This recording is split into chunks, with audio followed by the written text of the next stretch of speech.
So welcome back to another rebuild here on NBA 2K24 Next Gen. In today's video, we are back in the Lebron era. I absolutely love these rebuilds. Seems like you guys have been enjoying them as well. And today we have the Philadelphia 76ers. This 76ers team is very interesting. I'm going to show you guys the roster in just a second. And although the roster is not that bad, I don't think with this current core, there are really any serious championship aspirations, especially with the landscape of the Eastern Conference. So in real life, this team actually went 41-41. Exactly 500, led by Doug Collins. There's definitely some work for us to do here today because we have to win a championship with the Philadelphia 76ers. I'm super happy getting back into the LeBron era rebuilds. It is good to do one of these once again. I'm really excited to get into other rebuilds as well and other eras. So if you guys want me to do any of those, make sure to let me know down below in the comment section. Of course, any other video ideas you guys have, let me know down there as well. So, yeah, I think this is like our 17th, 18th rebuild in the LeBron era. Eventually, we will get to all the teams, of course. But for now, man, we got these 76ers who are obviously, you know, kind of post-Allen Iverson era, pre-Joel Embiid era. So it's a very interesting time here in Philadelphia. We got some work to do today. Let's get into it. We've now arrived at the beginning of the 2010-2011 NBA season. Just for reference, this is the first year of the LeBron in Miami, that era, that big three that was just so dominant and so much fun to watch, man. This entire kind of landscape of basketball just takes me back to my childhood, and it was very, very fun times. It really was. So let's get into this roster because it is very interesting the way that it is broken down. Starting out at the point guard spot, we have a 20-year-old Drew Holiday, who, if he develops quite nicely, he honestly could be a building block for us today. I'll stand by that. Drew Holiday, still one of the premier defensive guards in all of basketball, going strong here with the Celtics in 2024. I love Drew. He's been a fantastic addition to my favorite team. But yeah, we have him here today. He's an 80 overall. Again, hopefully work on him developing nicely, and he'll be here for, I don't know, maybe the majority of the video. All right, man, the shooting guard spot, Evan Turner, former number 2 overall pick. This actually might be his rookie season, is it? Yeah, no, this is Evan Turner's rookie season, so I don't know. I mean, for a number 2 overall pick, Evan Turner's career never really turned out to be anything kind of, I don't know, overwhelming. I mean, it was never really a huge success. He was, I guess, maybe promising for a little while, but I have no idea what the limit here is with Evan Turner. Lou Will is here. He's only 23. It's going to be fantastic to have a guy like Lou Will who can score the ball at an elite level, especially coming off the bench, to really feel his impact. Lou Will, one of the best 6 men of all time. Dennis Kelly, not a real person. The small forward spot, Mr. Andre Iguodala, who's 26 years old, kind of entering that prime, if you will. Now, clearly had a whole other prime if you want to talk about that with the Golden State Warriors. But, you know, having a 26-year-old Iggy, who is the highest overall on our team, is definitely going to be very nice. And he's on a pretty decent contract as well. Isaiah Moore, no way, you're real. The power forward spot, a lot of interesting pieces here. Elton Brand is 31. So there are a lot of younger guys on this roster. But with Elton Brand being, you know, 30, 31 years old, we're going to have some decisions to make. Because do we really want a 34-year-old starting power forward by the time this video ends? I don't know. I'm not just going to trade him away, but we definitely have to decide where we want to go with him. But he's a good player. Thad Young is here. He's only 22 years old. Obviously, he turned out to have a very long NBA career, still playing. And I don't know. I think he could be a really good piece for us moving forward. We have Mo Spates here, who's only 23 years old. Darius Sangalia. I'm probably butchering the pronunciation of that. I'm not really going to pretend to know who he is because I don't know. Maybe I was too young. I missed it. Paul Simmons. And then the center spot is a who's who because Leandro Sanchez, Rodney James, and Kurt Christie. Good work, 2K. Good work. I don't want to really kind of like blow up this team or anything, make any major trades, but I might have 1 or 2 because clearly we have some depth problems at the moment. Our first trade is going to come with the Utah Jazz, and it's going to be sending Leandro Sanchez, Rodney James, and a 2011 second-round pick to Utah for Ime Udoka and Jeremy Carr, whoever the hell that is. So Ime is going to come in here. He's going to be my backup small forward. I didn't really have one, and he's a welcomed addition. I also considered this trade here with the Charlotte Bobcats, but I do get Eduardo Najera quite a bit, and I wanted to mix it up a little bit. So, Mr. Ime Udoka, welcome to the team. So that kind of clarifies our backup small forward behind Iguodala. I'm sure many of you are wondering what I did at the power forward spot in the center position. I just moved some guys around. Elton Brand actually jumps up 1 overall. If you move him to center now, only 6'9", maybe a little bit undersized, especially for kind of like this era, but we'll be fine. And then Mo Spates, going to be the backup center. Overall, didn't change 1 bit. So Thad Young's going to take over as the starter, or I guess he'll just be the starter. It makes sense to me. And then Darius Sangalia here is going to be the backup power forward. So really only the other backup position we have to figure out right now is the backup point guard because, you know, we can't just have 1 point guard. Now, I am curious here in free agency, is there anybody here that's like a real person that could maybe be beneficial? Yeah, these are just all 2-way players that aren't even real. Yeah, this is a little bit annoying, so we'll have to work on something. You know, I wasn't expecting anybody major to be there, but we do need to find somebody. So, I don't know, Dennis Kelly and Isaiah Moore. I just need a point guard. Like, give me a 70 overall point guard, and I will be happy, and we're not even getting offered a single point guard.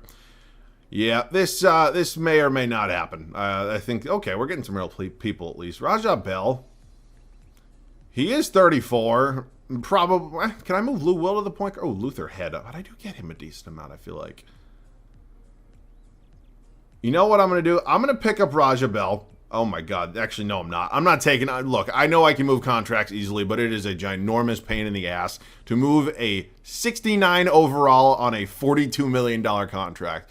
I say this all the time. I have absolutely no problem if 2K wants to put, like, auto-generated players, like legitimate NPCs, on rosters if you can't get the rights to everybody that was actually on the team or whatever the situation may be. Don't give them out-of-this-world contracts. And if you're going to, at least make them relatively good overall, right? I mean, we can't just bury guys on the roster getting paid $40 million. It's just, it takes up way too much time. But Luther Head, I know, as I mentioned, I get him from time to time. I don't want to get him right now, but I'm not taking on $42 million from some person who's not even real. So let's set the rotation. All the trades are done and the rotation is finalized. Before we talk about that a little bit, I just want to let you guys know, I did check and I confirmed we do have our first round pick this year. So for whatever reason we end up really sucking or the season just doesn't go according to maybe how we thought it would, we're going to be good. We have a draft pick. Here's how the rotation is going to shake out. Drew Holiday, Evan Turner is going to be our backcourt here now. I don't know. I mean, Evan Turner doesn't really excite me too much. Sure, it's cool to have a number 2 overall pick with maybe a little bit of untapped potential in there, but we all know how his career kind of panned out. I mean, he was good for a little while, but I know. Drew's going to be good for us. Andre Iguodala, kind of our best player, if you will, here at our starting small forward. Thad Young takes over at the starting power forward, and Elton Brand moves from the 4 to the 5 as our starting center. Lou Will's going to be the 6th man off the bench. Really no surprise there. Mo Spates behind him. Darius Sangalia, our backup power forward. Luther Head, who we obviously acquired via trade. Same with Ime Udoka, round out the rotation. So this is it. I mean, this is, again, this doesn't, overwhelm me with any sort of, like, optimism, but there are some good young pieces here. There are some nice veteran guys as well. So I don't know. I think this team could sneak into the playoffs. Honestly, the record they had in real life at 41-41 feels like it might be, like, where this team is at just in terms of projection. So time will tell. We'll find out. I'll see you guys at the end of year 1. Year 1 was pretty good for us. Not going to lie. 46-36. So 5 games above where this team actually was in real life. And I can definitely take that. Really good kind of first step for this team and what we're eventually building towards. I'll take it. LeBron James, first year in Miami, does get that MVP. Those numbers are absolutely ridiculous. John Wall is in DC, Rookie of the Year. Manu Ginobili, 6th Man of the Year. Dwight Howard is your depoy. Marcin Gortat, most improved. And Rick Carlisle, 68 wins for the Dallas Mavericks, who actually, won it all this year in real life. So 46 wins. Where does that leave us in the landscape of the East? It leaves us with a first-round matchup with the Celtics.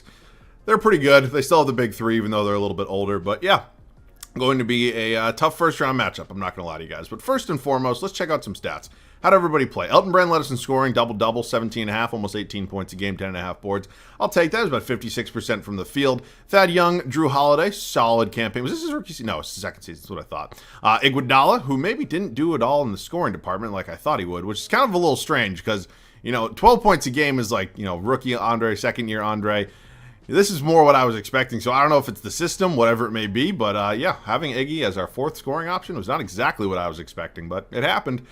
Rebounds a game was Elton Brand, and then assists is Drew Holiday. So as I mentioned, we have the Celtics here in the first round of the playoffs with Rondo, Allen, Pierce, Garnett. You have Celtics Shaq here, Jermaine O'Neal. So by no means is this going to be an easy first-round matchup. I mean, this team is battle-tested. They are obviously experienced. And can we pull off an upset? I'm going to call it an upset if it does happen. So we are down 2-1 at the moment. We go down 3-1, and we lose in 5. So, I don't know. I'll check out the stats just to see how everybody played in that series, but I don't really know what I was expecting, to be honest. Brand was relatively solid.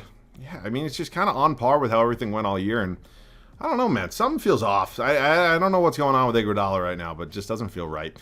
Heat go on to win it all. They were in the finals in real life. They did lose to Dallas this year, but they went on to win 2 more while LeBron was in Miami. So, but here, they actually, we skipped 1 final, so like this was the 2012 finals or the 2011 finals. You get the point. Let's get into the offseason. Player retirements, Howard, Thomas, Stackhouse, Ratliff, cool. That's Shaq not retire. Holy shit. He typically always retires at the end of year 1. Jersey retirements, Ben Wallace and Grant Hill. Historic changes, some luxury tax things, Wizards and New York Knicks. And then the draft lottery, where we're not going to have a lottery pick, which is kind of fine by me. A lot of the times when I rebuild bad teams, I like intentionally, or I don't mind tanking, if you will. This is not one of those videos, but we do have the 20th overall pick, which is definitely not nothing. I don't want to just dismiss that. So I'm excited. Doug Collins was the head coach here. I have no idea if he's going to be back. There are definitely some options here for us. Now, are we actually going to be able to get any of these guys? I don't know. Was that Terry Stotts? Oh, interesting. Stauffer's always kind of the obvious guy. I'm not even going to try to get Greg Popovich. This game makes it absolutely impossible to sign like actual head coaches that are, competent in this game. So I'm just going to look at the head coaching options. So Stauffer is definitely going to be in the conversation, especially because he has no offers. Popovich, I'm just going to say no to. Jacob Underwood's a guy I get from time to time. Don Finley, Lonnie Gilmore, Mike Smith, Rudy Tomjanovich. I'm probably butchering the pronunciation. Now, I don't want to spend all day on our coach. Doug Collins, just really, the ratings there don't really excite me.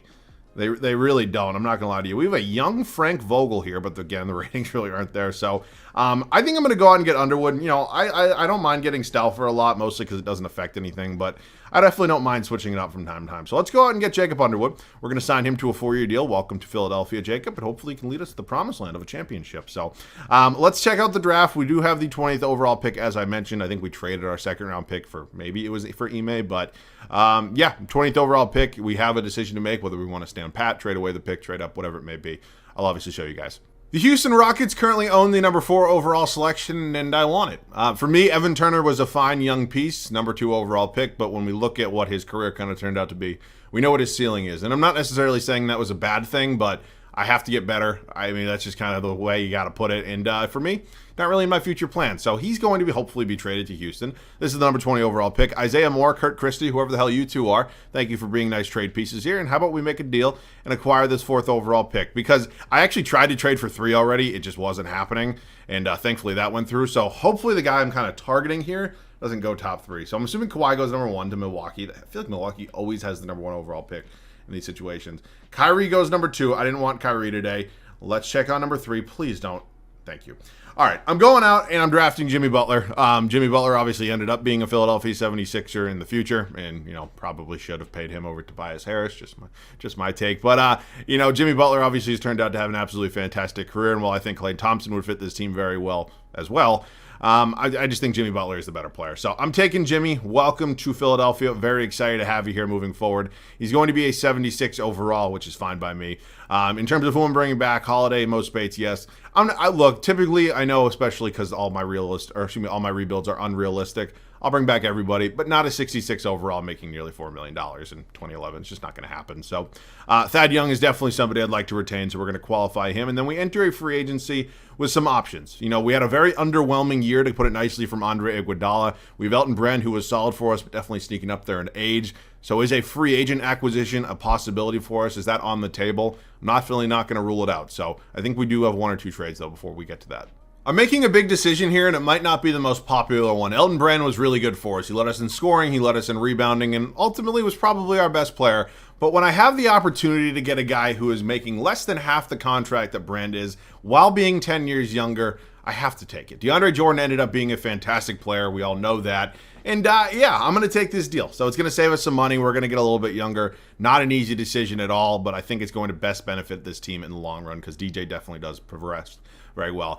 We also picked up Jason Robinson in this deal, who is making way too much money. And 2K wants to give me auto-generated players that are overpaid. I'm certainly going to flip them for first-round picks. So very excited to have DJ here, see what he provides, especially defensively for us. I think he's going to be fantastic. Again, saving us quite a bit of money as well. And now we can kind of look into some free agents. So I'm going to give Andre Iguodala another year. I'm not going to lie, I was disappointed by the season I saw out of Andre Iguodala. I thought he was going to be our leading scorer. That did not happen. It was not the case. So kind of one more shot, if you will, because we have to be good everywhere. I mean, that's just kind of the simple reality of the situation. If he doesn't want to play too well, he's not going to be here. But he will be next year. So we're good at the point guard, the shooting guard, the small forward, and the center spot. The power forward spot, I'm up in the air because Thad Young is qualified, so I'd like to get him back on some sort of contract, but I also wouldn't mind adding a free agent. So just curious, looking at the options here. A guy like Al Horford could be fun. I don't think there's really any chance because I'm assuming the Hawks are just going to match whatever he gets. Zach Randolph is a little old. Karolinko doesn't really move me. So not a lot of great options here. Honestly, our best play might just to be pay Thad Young. I think that's probably what it's going to come down to. Now, I think that we go out and get some depth. It would not hurt us whatsoever. We're good at shooting guard. I'd like to upgrade the backup small forward spot, and we need to figure out some power forward. So let's just go ahead and do that. In terms of point guards, I could sign a guy like JJ Barea would definitely be a good option for me. Give him a 3-year contract. I'm going to wait on Thad Young just because he's restricted. He's qualified. I mean, he can't really go anywhere. And then Landry Fields is only 23. Landry Fields doesn't really excite me too much. I feel like Wilson Chandler could be a really good addition for us as well. I just don't know if they're going to match the contract he gets. Are we going to be able to bring in them both? We are? Okay, cool. So Thad Young is going to be coming back, but we do get 2 really good backup options here. And now we have to look at potential backup power forward options because I'm going to wait to give a contract to Thad Young. But a guy like Jeff Green could be a really good option to bring in if he wants to accept a contract. I don't know, maybe. He does. I do have to renounce Thad Young if that's the case. Okay, so maybe we don't get him because there's nobody else in this team I want to trade. So I knew it was a possibility. I'm not going to renounce Thad Young. I'm always going to go kind of starter over bench piece. So let's just see any other options here. Glenn Davis, Kwame Brown, Carl Landry. How much would Dudley cost me? Could I get Dudley at this price tag? 5.8 is the... Shit. It's not going to let me bring in Dudley, is it? I'm just going to match the contract of Thad Young, and Phoenix matched the contract of Dudley anyways. So our options are going to be a little bit worse here. Honestly, Glenn Davis is not my favorite option, but he's definitely serviceable enough. So we didn't make any like superstar signings in free agency, but I think we did a really good job of kind of filling out the depth of this roster. And I think this team will be back and be better next season. So I'll see you guys at the rotation. Last season, we won 46 games just to lose in the first round of the playoffs. It was relatively disappointing. Some guys didn't have the greatest seasons in the world. Some guys played really well for us. We made some pretty major moves this offseason, and I think they're moves that are definitely going to pay off in the long run. So Drew Holiday remains our starting point guard. We went ahead and drafted Jimmy Butler. He's going to take over at the starting shooting guard spot. Iguodala, it's kind of a make or break year for him. I'm not going to lie to you. Again, I don't want to say he was the reason we didn't have necessarily as much success as we were hoping last year, but it was a disappointing season for him. I'm not going to sit here and lie to you, so I need more. I really do. Thad Young remains our starting power forward. Then DeAndre Jordan obviously went ahead and made the big trade. Elton Brand was shipped out, and DeAndre Jordan was brought in. Now they're basically the same overall and making half the salary. Lou Will remains our 6-man hill here. Wilson Chandler, J.J. Barea, Glenn Davis, and Mo Spates round out our 10-man rotation under new head coach Jacob Underwood. So quality depth, new head coach, bounce back season for Iggy. These are all positive signs that we're moving in the right direction. I will see you guys at the end of year 2. We're going to find out very soon how legitimate this team actually is. Now, we did win 50 games this year, which is, again, trending in the right direction, what we've been looking for the entire time. But is it enough to be a series contender in the Eastern Conference playoff race? I don't know. I'm not saying we are. I'm not saying we're not. We're just going to find out. But good year overall, regular season-wise. Kevin Durant is your MVP. That is an absolutely insane season. Kawhi Leonard went number 1 overall. He's your Rookie of the Year. Jordan Farmar in New Jersey is your 6th man of the year. Dwight Howard, DPOY once again. James Harden, most improved. Eric Spoelstra, coach of the year. Okay, let's check it out. Where did we fall in the landscape? Oh my God, we're a 6 seed. Wow, so we're moving down in the standings, but moving up in the wins department. And guess what? We have the Celtics in the first round once again. So, yeah, I mean, I don't really know how to feel about that. Of course, it's always great winning more games, but you never really want to drop in the standings. I have no idea what's going on with Andre Iguodala. I don't know if it's a shot tendency thing or whatever it may be. And again, I know we brought in other guys who can score the basketball, but Jimmy Butler as a rookie being our leading scorer is probably not the greatest sign in the world. Not to dismiss anybody else in this team, but having a rookie being a leading scorer on a team that you want to be contending is typically not the greatest sign. The Celtics are still here. They're a little bit older, but they're still very good. They don't have Shaq anymore. They have Brian Malone, whoever and whatever that is. And let's just go ahead and hopefully, I don't know, put up a fight. Oh my God. Not the way I wanted it to end. Definitely not. All right, here are the stats from the playoffs. Nothing really gets me excited. I mean, Jimmy was a rookie in his first playoff run. He was not good. There's no sugarcoating it. This is just unacceptable, right? I mean, this is a veteran player at this point. We got to move on. We got to move on. Andre Iguodala will be gone. We are officially going to trade him. I'm just telling you that right now. Again, maybe it's a shot tendency thing that I could go on an update, but I don't really like. There's no reason I should have to do that, right? I mean, it's fucking stupid. It shouldn't have to happen. Shaq was on the Thunder. This dude was Hall of Fame ring chasing. You got to respect it. Larry, wait, did the Thunder win it all? They might have. I didn't even pay attention. Shaq is going to the Hall of Fame. Same with Kidd and same with Nash. Jersey retirements. The same 3 players. Historic changes. Cool. Yeah, I mean, we've faced the Celtics twice now in the first round of the playoffs, and both of the series have been just as disappointing. So, a lot of work to do and a lot of big decisions to make. I'm going to keep Jacob Underwood. I'm going to keep him. I don't think he was the problem. I think it was just the roster construction at this point. So, 23rd overall pick. We have a couple different options what we can do here. Hang with me. I've decided to draft somebody at number 20 overall. Now, I don't know if this player will actually play for us or be included in a trade, but we definitely have some options here. Oh, boy. Austin Rivers, Jared Sullinger, Celtics legends. Festus Ezeli, Warriors legend. I know I'm using that term very loosely. Evan Fournier, Jay Crowder. So really, whoever I draft here, I'm not going to lie to you. If I had to take a guess, they're probably just going to be in a trade. So I'll take Evan Fournier. He's the highest ranked prospect. They're all C overalls. Why the hell not? Welcome to the team. Okay, cool. So still a lot we can do here with the direction of this team. Holiday will be coming back at a very nice contract. Most Spates entering free agency. And I believe this free agency class, yeah, as I suspected, it's very, very good. So I think right now what has to happen kind of without, it's actually not even as good as I thought it was going to be. Without a doubt, we have to land one of these big names, right? I mean, we're going to have to clear up space no matter what. What I'm not going to do is I'm not going to waste contract offers on guys who are restricted. So as fantastic as it would be to get MVP candidate Derrick Rose, I'm not an idiot. The Bulls are going to match it. It's not even worth going out and even making an offer. Dwight Howard could be an option for us. I thought DeAndre Jordan did his job well, but ultimately a 2-time Defensive Player of the Year award winner.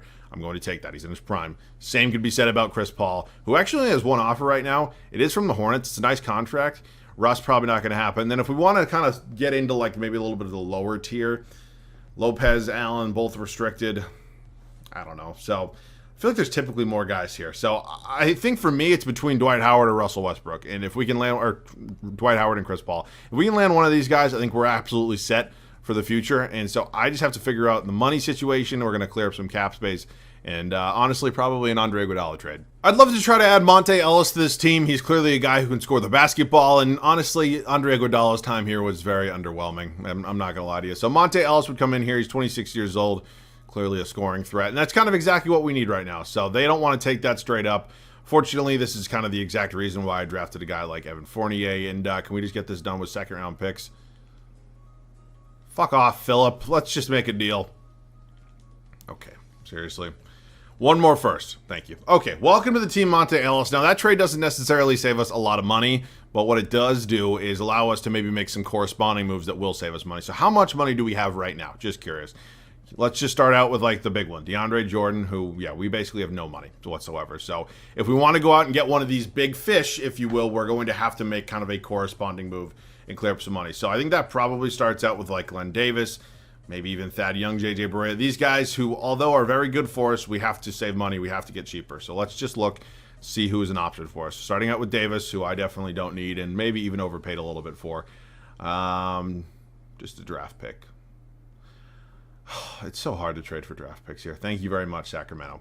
I'm just curious, like, is that moving the needle at all? It's really not. So we still have to clear up, another $17-18 million, it looks like, unfortunately, which is not going to be easy. It's basically going to just deplete our entire bench, but I do think it'll be worth it in the long run. So let's see here. We also have to consider who we're signing, because that's going to affect who I'm going to trade right now. So I think if I'm going after a Chris Paul, I think trading away J.J. Barea definitely makes sense. Again, I know this is a very risky move because we could end up just giving away our entire bench and not getting one of these free agents, but I do think it's going to be worth it because we have not won a playoff series yet. We have to get a big name, have to get a big-time player. God, all these fucking trades are so annoying. Okay, and then whoever the hell Sydney... Fuck. This is what I was afraid of. Okay, we're going to do Wilson Chandler and Sidney Farmer, and just please give me somebody who is cheap. Like, this is what I want. Wally Marks, whoever the hell you are. And I think we're getting closer. We are approaching this kind of one player at a time. I'm just trying to get through it. Oh, man. Okay, thank you very much, Sacramento. All right, where are we in terms of money right now? We have it. Okay. That is a max contract for Chris Paul, who unfortunately still doesn't really seem like he would accept a deal for us. Oh, my God, maybe he would. Okay, this could be big. We have no other free agents. I'm going to make the same offer to Dwight Howard. I'm going to assume he's just not going to accept it, but let's just see. Oh, my God, we got Dwight Howard. Oh, wait, no, we got Chris Paul, too. Okay, shit. Now we have options. Do we prefer... This is actually very big for me. Who do I prefer? Is it Chris Paul or is it Dwight Howard? Chris Paul has been... I just want to check out the numbers. Very good. Dwight Howard has been absolutely fantastic as well. So who do I want to replace? Do I want to replace DeAndre Jordan? Do I want to replace Drew Holiday? This is tough. I mean... I don't know. I really don't. I wish there was a way to get both. I unfortunately don't really think that's going to be even a remote possibility. Man. Yeah, it's just not going to happen.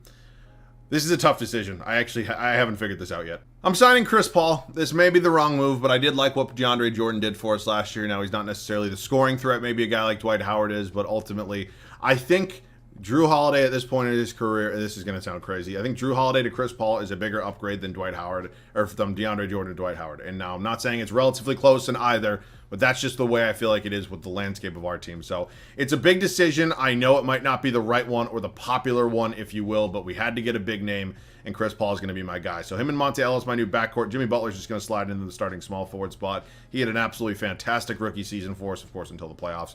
But yeah, we're good there. Now what I have to decide is what I want to do at the power forward spot, because I still think there's an upgrade there. Drew Holiday probably is a little bit expendable, but I also could want to keep him as depth potentially. But if the right trade comes up, I'm definitely not going to pass on it. I'm working on a deal here to acquire Paul Millsap from the Utah Jazz. I have a lot of draft picks, and I don't really need them all. So welcome to the team, Paul. Okay, at this point, we have to figure out the backups from 3 through 5. We have the backups at our 1 and our 2. Oh, shit, did not mean to do that. And we don't really have a lot of money. So we are going to have to be relatively kind of careful with what we want to do here. I think Taj Gibson would be a good addition to this team. And yeah, I mean, we've made the upgrades at this point. It's just whether or not we are comfortable enough moving forward with this entire team. So DeMarre Carroll is going to be my backup small forward. If he signs, he does. And then finally, the center spot, where there's really no good options. So, yep, we're going to do this kind of the old-fashioned way. We're going to sign Azubuike. We're going to sign Luther Head. Nobody likes it when I do this, but it's unfortunately kind of the reality of the situation we're in right now, because we wanted a big-name player, and we went out and got one. So, let's see. Luther Head, Azubuike, draft pick. Just give me a center. It doesn't have to be anybody that, you know, blows me out of proportion. Samardo Samuels is not an elite option, but he might be as good as we're going to get. He is. All right, Samardo Samuels, welcome to the team. I will see you guys at the start of the final regular season. The postseason success we've had in this video so far has been underwhelming, to say the least. We are basically going all in, if you will, here in our final regular season. Now, we definitely sacrificed some really good quality depth in order to make this happen, but huge superstar in free agency in Chris Paul, one of the best point guards in NBA history. And I'm very excited. I'm hoping my decision to sign him over DeAndre Jordan pays dividends, and we'll find out. Time will tell. But also bringing in a guy like Monte Ellis, so our backcourt might be a little undersized. I'll live with it. Jimmy Butler here as our starting small forward. Was great his rookie season until the playoffs. New addition of Paul Millsap, and then DeAndre Jordan rounds out our starting 5. The bench honestly still isn't horrible. Clearly, Drew Holiday moves from the starting to the bench, and that's going to be nice. Still got Lou Will here. Taj Gibson was brought in free agency. Samardo Samuels was a via trade, and then DeMarre Carroll was a free agent signing as well. So we're hurting a little bit on the back end, but the starting 5 has gotten significantly better, and I definitely expect some success here in the final regular season. So I will see you guys at the end of it. Our best regular season yet, by far. 71-11. Hard to believe sometimes, but no, it happened. It really did, and this was obviously great. What did we win, 50 games last year? So that's 21 wins better. I just got to do it in the postseason. Derrick Rose, Anthony Davis, Charles, who? Anthony Davis, Defensive Player of the Year as well. Who? Jacob Underwood does get Coach of the Year. So, I mean, it is championship or bust for us, and we have yet to win a playoff series, but we are far and away best team, at least record-wise, in the regular season. Now let's dive into some of the numbers for us.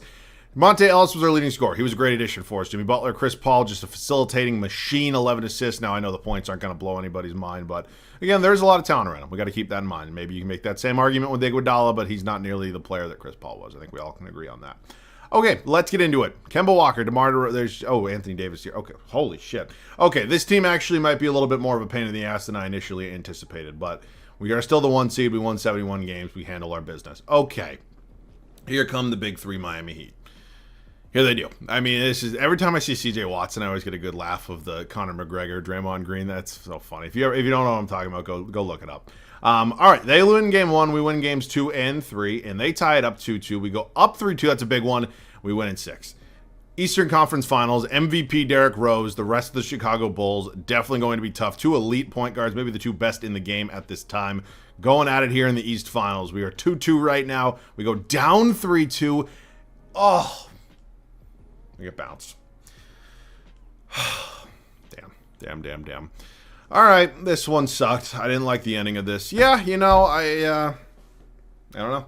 I guess we're just cursed. Yeah, you know, I thought we had enough. I don't regret my decision signing Chris Paul over Dwight Howard. I mean, we had a fantastic regular season and then just kind of, I don't know, sucked in the postseason. It's just the way it is. I'm disappointed. I'm annoyed. That's it. Let me know any other video ideas down below in the comment section. That's it for me. As always, thanks so much for watching. I love you guys. Catch you guys all in the next one.